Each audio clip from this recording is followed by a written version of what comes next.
coach who mentors young and not so young people through one-on-one consultation and small groups to maximize their lives through identifying their gifts and talents. She holds a bachelor's degree from UNC Greensboro and a master's degree from Delaware State University. She holds a license from the state of Delaware to practice clinical social work, specializing in mental health. She is a licensed minister serving at My Father's House Ministries in Milford, Delaware. She is a social worker for the state of Delaware with the DFS, serving our most vulnerable population for more than 17 years. Her passion, I'm getting tongue-tied, authenticity,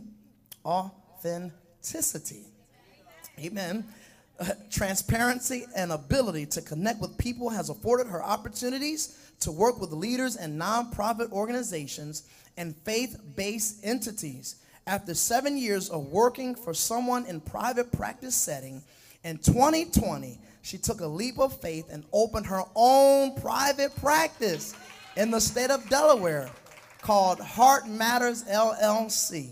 Her mission is to take Jesus and mental health to the church, preparing the leadership to address the complex issues that plague our families and communities. The vision is that every family will have the tools to live out the original purpose and design plan God has given for them. Put your hand together for Mama J. Amen. Just share a little bit about yourself, Mama J. Okay, so originally, I'm from Virginia. I'm a Virginian, so I was born there. So it's a small city. It's in Hampton, and I grew up in a two-parent home. My parents were married until my father passed. It was 50 years.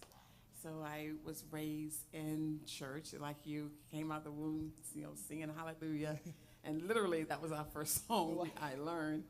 But people always ask me how did I start? How did I know to go into this field? Because a lot of people are interested in going into the field. So my earliest memory is when my mother, at the church we were growing up in, my mother was a missionary. And she went to homes back in the day when you were a local missionary. That meant you went into the poorest areas in the city and you went to their homes and you rolled up your sleeves and you came with cleaning supplies and you cleaned their homes. And so we were at a woman's home and this woman happened to be sick as well. And so she was talking to the lady. They could not talk back to her. We cleaned the house and she would pray with the lady and read the Bible, and that happened a lot. And so that's my earliest memory of when I really realized I wanted to help people. And so that is where it started. It was my mother doing pretty much the work of the Lord, and I kind of built a passion for people. And back in those days, we had what we called tent revivals. So, you're able to come in here in this comfy place and have a 7-day revival. Back in the day, it was in the worst neighborhoods, and it was under what we call a tent. It wasn't the fancy tents you can buy now. It was something rickety that was kind of barely covered, and you were literally outside, and you were in the worst of areas, and we would have service out there like in the evening time, and we had revivals out in the same area where people were homeless, drunkards, prostitutes. That is where we had revivals. So those are my earliest memories of when I first really desired to really just connect with people and just really have a passion for it. It is something I just utterly do. I never get tired of it. I can literally just do it day and night. I love it that much. Yeah. So we're very honored that you took the time out to be here, and she serves in her local church, if you haven't already heard, and that is a beautiful thing. And I do want to just kind of preface before we go into the meat of the discussion this morning, that you want to take notes, that you want to even take out your phone and record, so that, because things might be said a little quickly, that and we're going to have a brief space at the end that you can ask questions, and even after the service, we'll let her, if she feels up to it, do questions and answers after the service has been dismissed, just in case some of you have to leave. But I do want to strongly encourage you to take notes and pay attention. And this is going to be applicable for all generations, everyone. She's going to be able to minister. And I also want to say she was here at the 9 a.m. service, and she ministered, she preached this morning, she presented. So if you have not, if you were not in that service, you want to go back on YouTube or Facebook, and you can catch out her message there as well. Firstly, Mama J, I want to ask you, why is addressing mental health important in the church? It is very important because, as you've already stated, that our communities are built upon families, individuals. And if our families, if our individuals are struggling and do not get their individual needs met, then when they go out and impact the world, as we all do, we have families, and then the families are struggling, and then our community, then our churches struggle. So if our people are struggling and we come to church, then we bring in that stuff with us. Wherever we are, wherever you go, you are. So whatever your issues are, there's no place you can go and avoid whatever is going on the inside of you. It's important that the needs of individuals are addressed, because if those are not addressed, we generationally pass it on down. There's certain things in certain communities that have just transcended hundreds of years because it's never been really dealt with. We've never got to the core of the issue. And you have families that have carried secrets, and so those secrets kind of just go on and on generationally. And so if that core is not addressed, if those issues are not stopped, then when it comes to building church, you have people that desire to do the right thing, right? Everybody wants to do the right thing, but lack the tools because of whatever trauma that they're carrying with to do the right thing. It's not that people don't want to be faithful, but if you're struggling with severe major depression, even if they promise they will support and they can't be consistent. So to build a strong church, we have to have strong individuals which build strong families. And then that impacts a church to really build its community to be what the church needs to be. The individuals have to be healed. The individual has to be healed to build a good, strong church that in turn will give back to the community. The church is not just an entity for the sake of us coming and gathering together, but the role of the church is to love each other, to love your sisters and brothers and your neighbor and your community, people at your place of employment, wherever you go and do business, is to draw them. And so for us, the church, to be effective in the community and to bring people to Jesus, we first have to be healed and have to be whole. I want to ask you another question before I go there. As you all know, we're a spirit-filled church, a spirit-led church. We believe in the full counsel of the Bible, and we operate in the ministry of deliverance, which means that we cast out devils. Now, because Mama J is a minister, she's a woman of God, she's spirit-filled. I want to. You used the term. You said severe mental disorder. How can an individual I guess my question would be, how would they know the signs that they deal with that if they have not been professionally diagnosed? And then how we as the eldership of the church, how are we able to differentiate whether they have a demon or is a disorder? Right. So when there's an individual that, let's say, you've noticed a pattern because you're in leadership, or leaders have noticed a pattern because they're in leadership, and it's gone inconsistent, the first thing to do is kind of to connect with that person, find a common ground. You're never going to get a person to open up with personal stuff until there is a relationship. So the first skill set for for leaders in any church, regardless of denomination, is to be someone who can build relationships. So that is the first skill set. That is the thing that needs to be built up. And even if you say, well, I'm an introvert, well, in the kingdom, pretty much that doesn't really, there's no scripture that allows for convenience of a personality type. If you are a believer, our role is to draw others to Jesus Christ. And so if you are a leader, you identify yourself as a leader, your first role is to be relational. And once there is a connection, so what does relational look like? Speaking to the individual, kind of getting a sense, kind of like, do you go to the beach? Do you, kind of what do you do in your free time? You have any children? And share something with yourself. because it is relationships that get people, one, to continue to come and to start to connect. So once we've done that part, once we've built relationship and you're at a place where you feel like, you feeling the unction to address something and you feel like you are one, you're able to. Now, if you feel like you're not able to, then you go to another leader and get some assistance. You never want to go to someone just because you've noticed something, but you don't know how to do it. So it doesn't, just because you see something doesn't mean you need to be the one to address it. So let me just qualify this statement. So that is just wisdom. If you don't know, because you don't know what you're going to open up, a can of worms. You may say, you look like something's going on, and then they may tell you they want to kill themselves. Then what are you going to do then? You've kind of bitten off more than you can chew. So if you're a leader or just an individual, you don't have to necessarily be a leader, but if you're an individual and you notice something, maybe, and you've built a relationship, you can say to them, I love you, sister. Can I get you some help? I don't know what to do, but can I reach somebody to get you some help? And I will be there to support you. So just offer support if you feel it's something you can't take on. But if you feel qualified, you feel like you're able to address certain things on certain levels, you will address it. So, sister, I've noticed the other Sunday you were crying a lot. I noticed that you haven't been able to make it to services, or you're getting here late, or you're leaving here early, or you don't look well. What's going on? You want to talk? Let's go get coffee, or let's go to the park. Let's go talk. And if you can get that person, the relationship is a place where you can get them to open up, find out what's going on, and then at that point, encourage them to first. Do you have a doctor? Have you been to a doctor? Because some things are medical.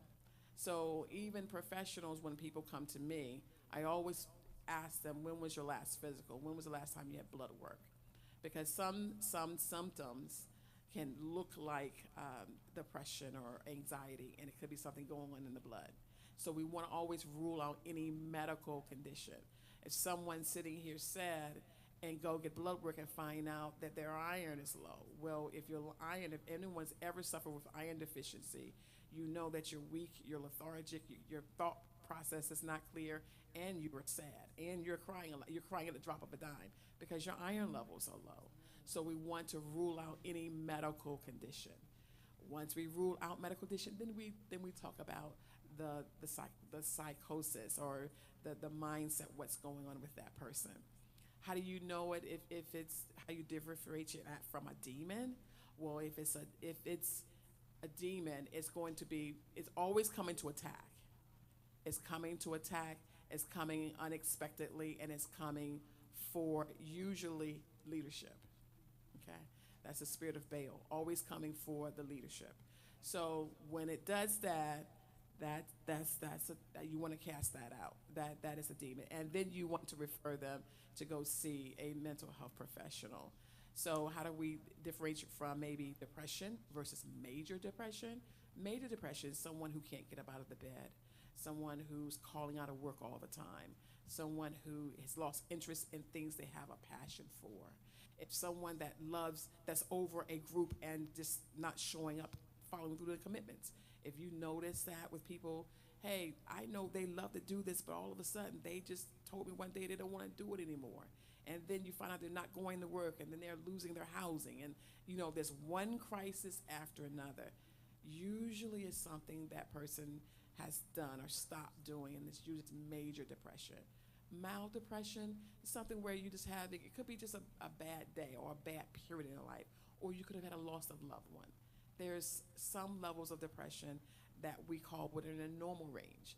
And just with some support of being able to talk to someone, you can talk yourself through it. And through that season as it passed with prayer, with mental health, with their therapist, they get through it and they're fine. That's the difference between that and major depression. Yeah. This is good. This is good. Yeah. All right, Mama J. All right, we rolling good. Yeah. All right, what is the church's role in supporting mental health, within the church? So how do we go about supporting that? Well, the one thing that I tell when I was working, when I talk to pastors, I always, encourage them to the whatever organizations that they have, auxiliaries that they have within their ministry, that each ministry have a set of expectations so that we're clear about boundaries. And you have all those people of that auxiliary sign an agreement.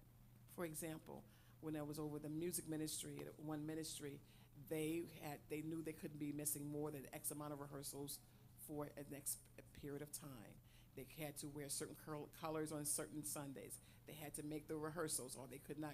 You can't come on Sunday morning and just sing.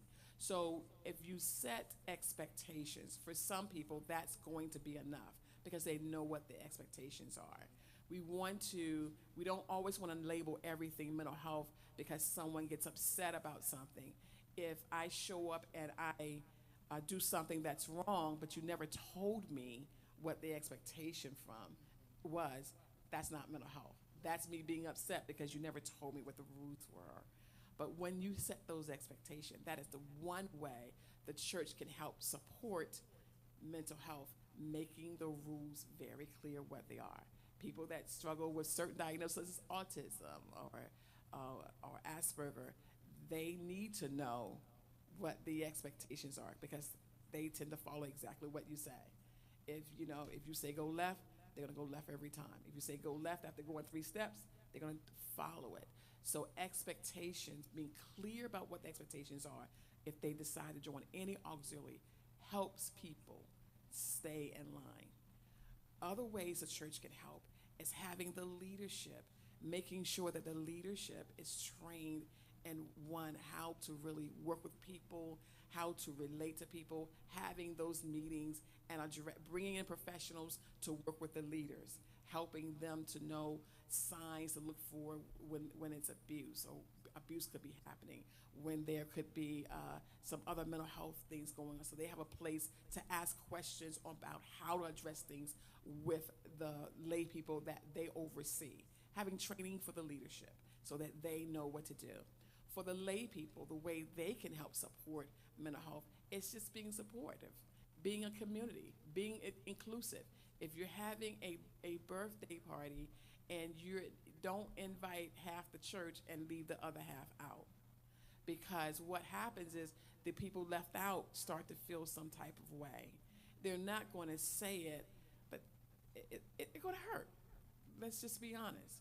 If you're going to have on special holidays, and they can't do it for everyone, but things like the Super Bowl. I've been in ministries where they had the Super Bowl party right at the church. So for those that don't have a TV, don't have money for snacks, but they love football, they can come right to the church, and there's a grand Super Bowl party, and everybody there, and everybody feel the sense of community. Being inclusive of individuals, regardless of race, sex, sexual orientation, mental health, economic status, age, being inclusive helps with mental health. You have to be inclusive.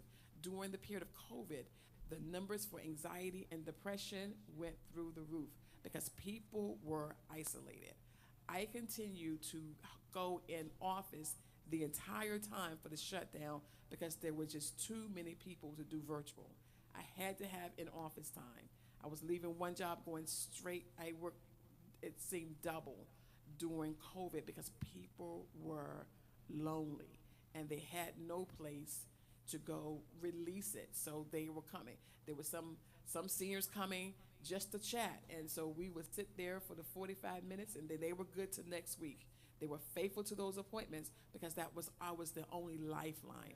People need connection. I don't care what they say. They can say they're introvert all they want, but you're not designed that way. We're human beings. So God made us communal.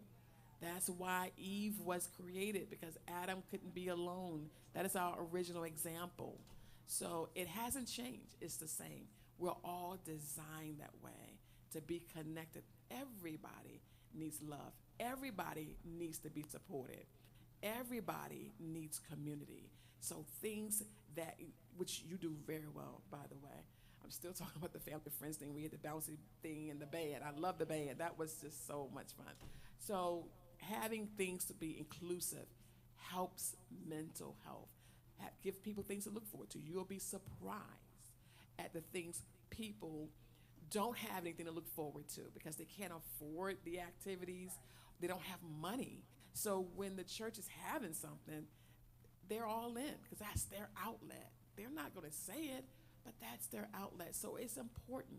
Church is definitely the place to come gather to give honor and praise and time to Jesus, but it's also time to connect with your sisters and brother. Don't discount them because of for whatever preconceived notions. You just never know. So build friendships, connect with people, reach out to people you don't typically talk. We tend to go to the same people we always say, and that's human nature. We kind of just go to who we know. That's natural. But make the step, make a conscious effort, or at least on Sundays, reach out to somebody and hold a 2-minute conversation with somebody you don't know. You'll be surprised what you'll learn. You may have something in common with them. You said something before I go to my next question. You said something about boundaries, and I want to, I guess, direct this question to not just within the church, but within any area of our life. You know, how does not having healthy boundaries affect our mental health and our day-to-day like functionality? Yeah, it does. When there's no boundaries, you can't keep a schedule, and the first person to go is yourself. You first neglect yourself, and people struggle with boundaries depending on what kind of home environment they grew in. If they grew up in a home where the family was really enmeshed and everybody was in everybody else's business, they grow up kind of being in everybody's business. The Bible refers to some of them as busybodies. It's kind of everything they're in that. That is unhealthy because you're not able to address the needs that go on with you. And the whole time, stuff will be building up in you. And usually what happens when it manifests itself is something's triggered it. And you kind of blow up and you say, I didn't even know that was in me. I didn't know I had that rage. Boundaries are important in our personal lives. Even if you're married, it is important to have time for yourself so that you can hear yourself think. And I always say to people, you can think about what you're thinking about. You kind of like, you're able to do a self check-in with yourself. What is going on with me? And I tell people to kind of write things down because, you know, what the pen to paper, things will just kind of flow. You know, you just kind of let it out. I know that's kind of old school because most people have gone digital and put everything on the phone, but there's something very powerful about putting pen to paper. Even the Bible talks about in Malachi, write the vision, make it plain. Because there's power in that when you write it, it takes on a life of its own. That's why it's important to write down goals and visions and things that you've forgotten about and you wanted to do years ago, and life happened. When there's no boundaries, you lose touch with yourself. You lose touch with yourself, and you begin to disconnect from your Creator because you're in everything else and not addressing your own needs. You're in doing everything for everybody else. So boundaries are important. Turn the phone off at a certain time. You know, stop responding to emails. Stop responding to texts. Just kind of let your closest connections know, look, between this time and that time, I'm not going to be answering the phone. I have some friends like that. I know I watch my watch and my phone and says if I don't call them by this time, I know I'm not going to get them until I call them in the morning because their phone is going to be off. And I'm okay with it. I know it's still good. I still love them because they need boundaries. And I need to have boundaries. When we have boundaries with ourselves, we're able to set them with other people and people respect us. When you're always open and available for every single thing, for every issue in everybody else's family life, it's you kind of just go thing. That's why you're not sleeping, because you're carrying everybody else's stuff. You have to step back. You are a limited resource. God did that on purpose. Like taboo, like they're like, nah, we're not gonna preach, you know. About keeping up an image. You're worried about what people are going to say, or you're worried about you're going to lose some sort of status because someone going to know. Not realizing everybody has issues. Everybody has been depressed at some point a time in their life. So you're hiding something that everybody else is dealing with. So, but what keeps people from doing it is pride. It's point blank, it's pride. And we know pride goes before for a fall. So pride is what's keeping people from getting help. Old traditions are being told by people that they love. Ain't nothing wrong with you. You always been like that. So listening to people that love you, they just don't know what they're talking about. They can love you and can love you with all their heart, but doesn't mean they're right about everything. And because they could be someone older, but doesn't mean they're right about everything. Wisdom is something that comes from God. It doesn't come from him because you're 70 or 80 years old. It comes from God because you've prayed for it. He says those that desire wisdom, let him ask for it. So it can be given to anybody at any age, at any stage. There was one time my son, I was a single mother and I had 2 children, and I had no car and had to get to work. And we went to car place. I couldn't get it because I just didn't make enough money. Just didn't have it. And so I just I said, no point me going looking. I only work like, 20 hours a week, and I was making like $7.75 an hour. And my 6-year-old son says, Mom, you know why you don't have a car? I said, why? He said, because you ain't gonna look for one. And I left the next day, went to get it was a whole drama with that, but I got a car, part-time job, $7.75, and no working phone. So back in the day, now you can get cars like within a couple of hours. Back in the day, it took all day. And they had to do everything manually. If you were going to get a loan, they had to call the bank on your behalf, and they had to submit. It was a long process. So I don't know who they were calling, talking to at the bank for me, because I didn't have any credit, because I didn't have any money. And then they asked for references. And back in the day, what they did, they called the references sitting there in front of you. So I didn't even have a working phone. I couldn't tell them that. And my friend, who I used for a reference, she didn't even have a working phone. And so she co-signed for a card. She didn't have a job. So it was totally because of the wisdom of my 6-year-old that came from God that got the card. So wisdom is something that can be given to anyone that seeks it. Okay? Wow. Now, there's a saying that, of course, me and you, we can bear witness because we kind of come from that old traditional Pentecostal church background. And one of the things that I want to say, people of God, that we got to be careful when we just overly spiritualize everything.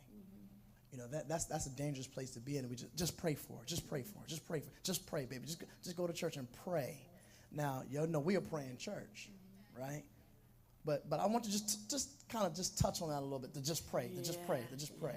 So I definitely grew up in church, and we pray everything away. And the danger in that is that it keeps people from speaking up and saying, you know what, you prayed for me, but I'm still having crazy thoughts. You're scared to say anything. You prayed for me, but I'm still sad. I'm still very anxious. I'm still having panic attacks. So prayer is great, and we should do it. But what prayer should be doing, what prayer will do, it will lead and guide you to get the help that you need. We have doctors and scientists for reasons. And just like you need to go to the doctor to do blood work, right? Because we can't stick ourselves and look at our blood and see if it's okay. All we know is red. Until someone who is trained to take that blood and say, okay, this is what's going on with you. The same thing with mental health. You need to, if for whatever reason you're feeling unsettled, it doesn't mean you love God any less because you go to a therapist. It means really that you have faith in him, that through the therapist, whoever he connects you with, that you're going to get the additional help, the support that you need. It's just like taking that blood pressure pill. You have faith that God is a healer, but you know what? If you're having extreme blood pressure problems, take your pill, please. We don't want you to come here and shout and pass out, and then everybody's got to call the ambulance. It's a whole thing with that. You can take the medicine. You can go to a therapist, and still pray and still love God. And he's not going to love you any less because you're going to a therapist. He's going to support you, and you're going to get the tools that you need to carry on to go to the next stage of your life. So therapy, talk therapy is really important. And you can still love God, still love him. All right, we're going to start kind of working our way a little bit into some stuff. And so, Mama J, what should a person do if they're being physically abused at home? So the first thing, if they're being physically abused at home, they need to find a safe place. They need to let somebody know.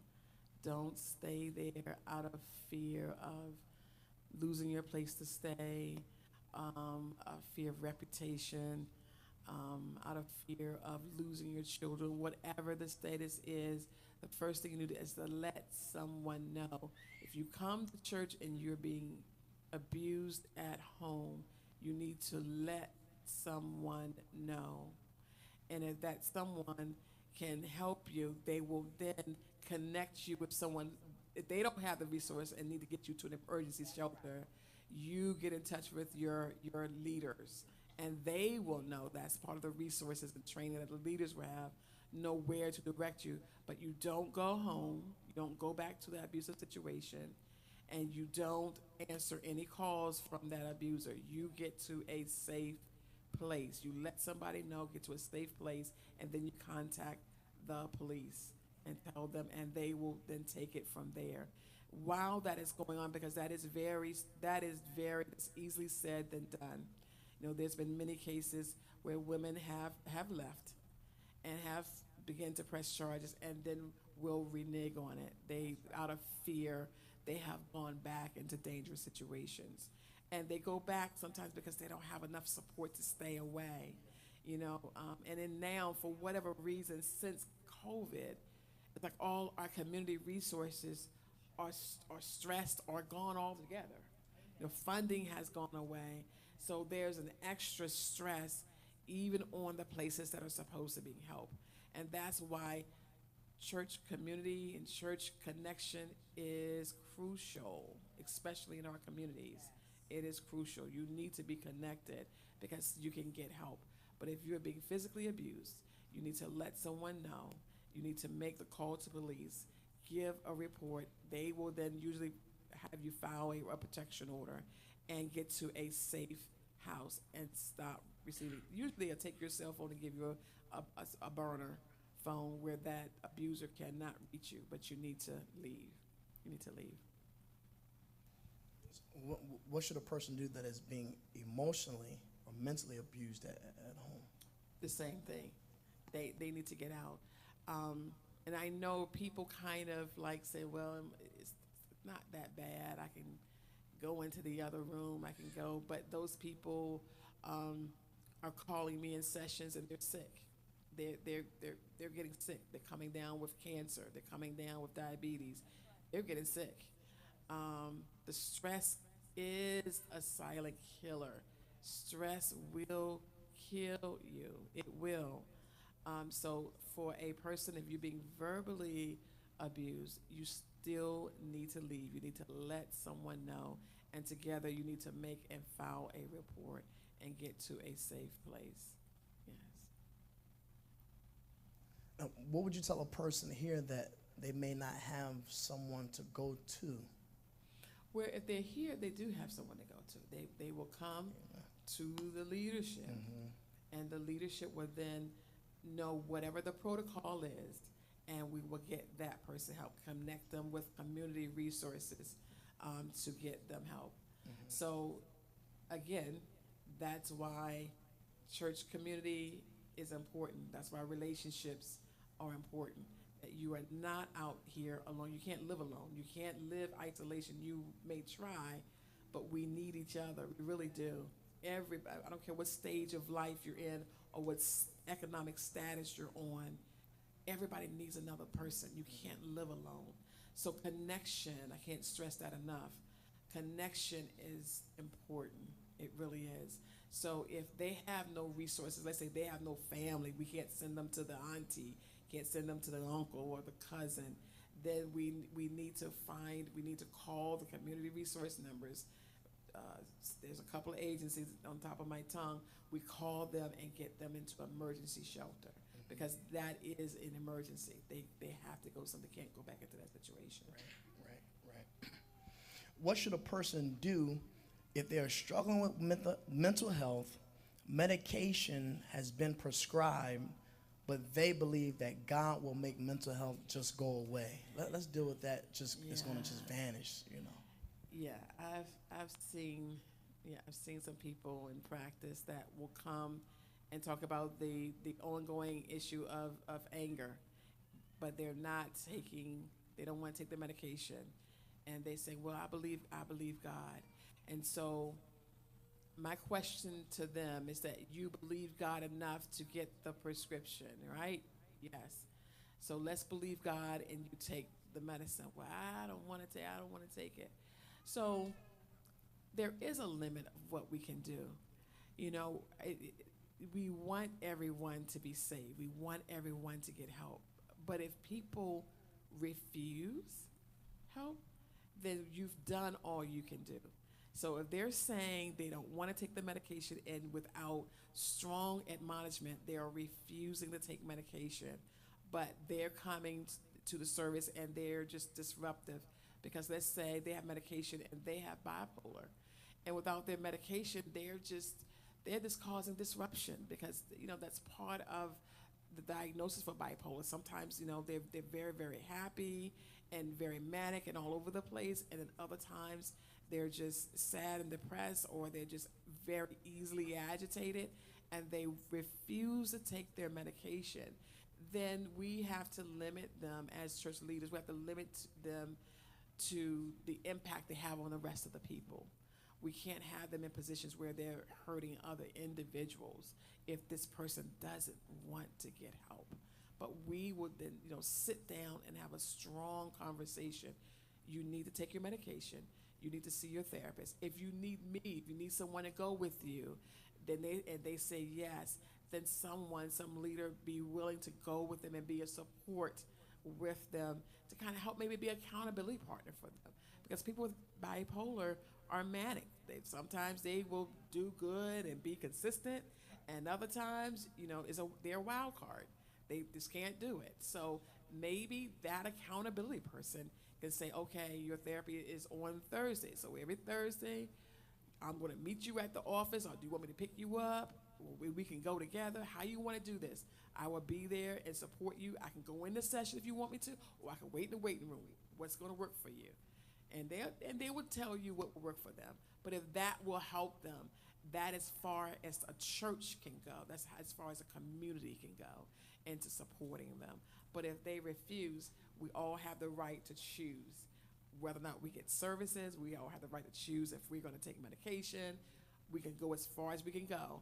But if they make decide not to get the support and want to be disruptive, let's say in a community as a church, then we have to kind of change some things as to how they're able to maneuver throughout, because we don't want toxicity to run through an organization. All right. This is going to be my last formal question, and then we're going to open up the floor for Q&A. All right, so if you have any thoughts, and it can be about anything. This is a safe space, a safe place, and again, we'll give you that time. What should someone do if they're struggling with alcohol and or drug abuse and is active or working in the ministry? So we sit that person down and we find out what's going on in life and find out if they're in any kind of treatment. Sometimes people are in the middle of treatment, but they're still,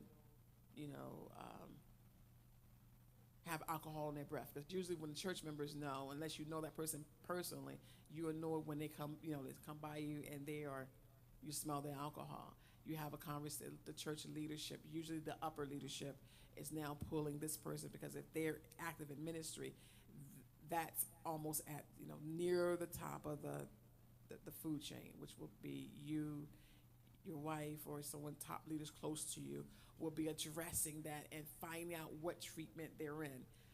But we will require proof of that. And I had an incident similar to that, and he says, "Oh, I'm going, I'm going." I said, "Okay, where and who?" And I need you to sign a release so I can call and verify. We want receipts, because you're setting an example. You're out front. So if that person is willing to submit and provide proof that they're in treatment, then we need to kind of encourage them. Okay, so you're in treatment, but the expectation is you can't come to church intoxicated, or you can't come smelling like alcohol. It's disrespectful. You cannot do that. So you set expectations in place, and they are expected to kind of follow. And then they're on some sort of, limited role. We cut back on the responsibilities because we want the focus to be treatment. So sometimes treatment is enough. Treatment for some people could be 2-3 days a week. Whatever it is intense, and that needs to be the focus, not serving in ministry. But we don't want to cut them completely off, because it could be what they do in ministry could be a lifeline to them. So it is a thin line that you need wisdom in guiding that, because someone's struggling. I know in the old school, if you came to church, they would just lay hands on you, you fall to the floor, and you certainly ain't going to be doing anything in the church but sitting down. But in today's time, in today's society, we have to use wisdom in how we address addictions. But we definitely have to have some sort of proof of treatment. And now, if they're not in any treatment, then that's when we go to our files, because we as a church should have a list of resources that we can readily pull from, or have a ministry that you can direct them to, a mental health ministry, where they can get those services. And then they have to follow through, and they have to provide proof back to that ministry that they're in treatment. And then we speak with, someone follows up and find out that they're actively in treatment. And now if they start missing appointments, then we have to kind of restrict what they're doing in ministry, until they get back in treatment. That's whether it's drugs and that it's alcohol. And of course, it goes without saying, we're praying with them. We're going to support them. We're going to love them. We're going to really, really shower them and support them. But they really need to be in treatment. That's a non-negotiable.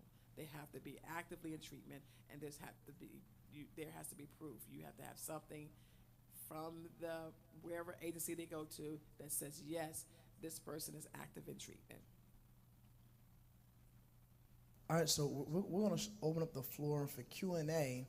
Just want to kind of give a little house rules. When if you raise your hand and say, "Oh, me," you're not going to be like, already have your question prepare that you want to ask. Number one.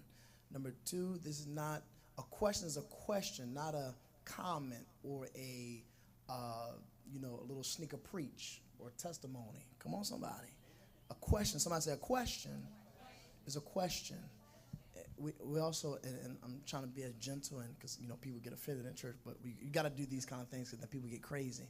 Kind of keep it, not long, right? So I think about 30 to 60 seconds to say what you need to say, and then Mama J, Minister J, will answer. Is that all right, people of God? So you'll just raise your hand, and then so the Danny will go. Okay, Deaconess Moore, and then go to Sister Brianna first. Hi, does your practice take insurance? And if so, do you do virtual now that we're through COVID?